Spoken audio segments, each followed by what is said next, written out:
Christos voskrese, Kristus slávne vstal z mŕtvych, vo istinu voskrese, naozaj vstal z mŕtvych. Drahí bratia a sestry, Kristus slávne vstal z mŕtvych, smrťou smrť premohol a tým, čo sú v hroboch, život daroval. Trošku nazrieme aj do hrobu nášho srdca, lebo my jeden hrob nosíme aj v sebe. Je to naše srdce, ktoré je často prikryté kameňom takého negativizmu, takých negatívnych myšlienok, alebo negatívnych spomienok, alebo rôznych urázeností, rôznych výhrad voči našim blízkym, ktorí s nami žijú, ktorí s nami pracujú. Hej, či voči vlastnej rodine môže mať človek také pretenzie, ako sa volá, vo výhrady, alebo rôzne iné také nespokojnosti. A toto je vlastne ten kámeň na našom srdci, ktorý tiež chce Pán Ježiš odstrániť z nášho srdca, aby do nášho srdca prenikali tie Božie dary, Božie milosti. Ja začnem takým príbehom, vlastne je to taká ako keby legenda. Išli dvaja študenti po meste, po veľkom meste, a jeden študent pochádzal z dediny a druhý z mesta. No, v meste bol hluk a ten, ktorý bol z dediny, on hovorí tomu svojmu spolužiakovi, kamarátovi, že ja počujem, ako sa blížia kone, idú kone, ide koňský povoz. A on mu hovorí, ty v takom hluku tu môžeš počuť kone. A naozaj prichádzali kone, prichádzal koňský povoz. Čiže on vlastne bol na to nastavený. Bol jeho sluch, jeho srdce, bolo naučené počúvať prírodu. A ten, čo bol z mesta, tak zrazu, jak išli, zbadali, na chodníku bola spadnutá dvojeurovka a ten hneď pozeral, po svojich vreckách, po to, či náhodou nevypadla jemu. Ten myslel tak viac na euro, viac myslel tak na tú ekonomiku, lebo tak bol nastavený. No, možno z rodiny, možno zo svojho prostredia. A na to, na čo my sme nastavení, toho si aj tak všímame viac. My sme nastavení viac na to, čo hovoria ľudia, čo povedali ľudia, ako sa k nám správajú alebo správali ľudia. Veľakrát naša pamäť, dokonca pamäť našej duše, našho srdca je na to až veľmi, veľmi nastavená. Viac si uvedomujeme to, čo máme v ruke, sme si vedomi, napríklad mám v ruke volant alebo mikrofón, alebo môže mať v ruke péro, viac som si vedomý toho péra, tej ceruzky v ruke, ako toho, čo je v srdci. Viac si uvedomujem, alebo keď napríklad nakupujeme v supermarkete, tedy sme si viac vedomi tovaru okolo nás, než toho, čo je v srdci. A Ježiš chce, aby sme boli viac vedomí toho, čo je v srdci, čo je v duši.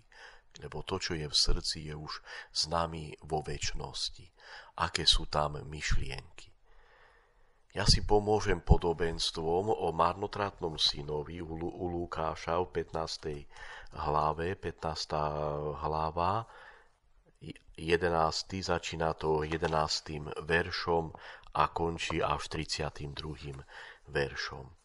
Tam je taká zaujímavá, bo sú také zaujímavé státe, keď vlastne ten marnotratný syn, keď vlastne odišiel z domu a tam sa usadil u toho bohatého gazdu, že nakoniec jedol strúky.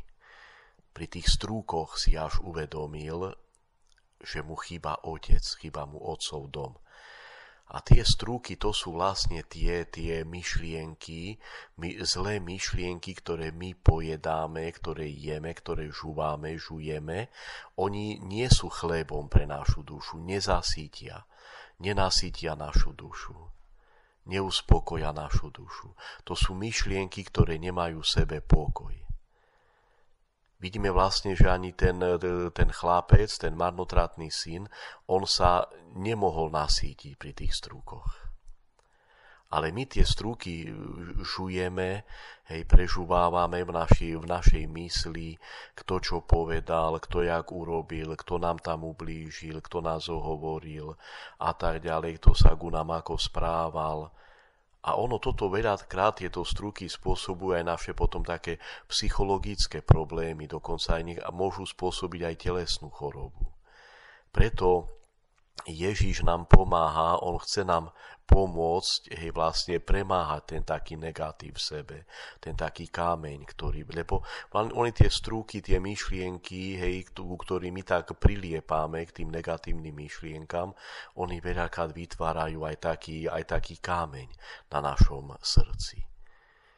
Preto otcovia cirkvi hovoria, že ako náhle prichádza takáto myšlienka, treba sa hneď kájať, pokánie. Ježišu, odpusť nám. Odpusť nám, Pane Ježišu. Odpusť nám, Pane Ježišu. Abo Ježišu, odpusť mi. Odpusť mi za tieto myšlienky. Lebo my, keď sa kájame, tu hovorí Spasiteľ, Pán Ježiš, tiež v tej istej hlave, 15. hlava, 10.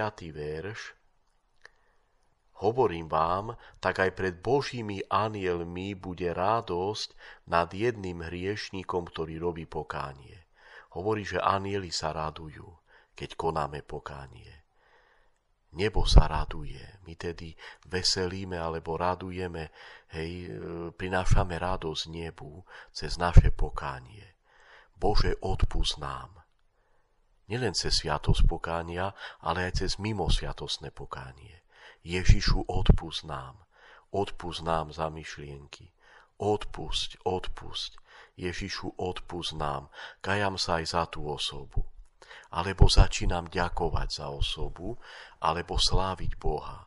Môžem aj sláviť Boha. Cítim, že prichádza myšlienka posudzovania, či myšlienka taká negatívna, hneď začínam hovoriť sláva Bohu, sláva Otcu i Synu i Svätému Duchu.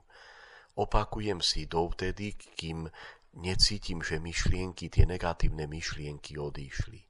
Oni odídu, lebo sláva Bohu alebo sláva Otcu, to už je vlastne svetlo v duši. A nemôže byť tma so svetlom. Temné myšlienky, tie strúky, oni nemôžu byť so svetlom, s Božím svetlom. Aj pokánie je Božie svetlo. Keď sa kájam, Bože, buď milostivý mne hriešnemu.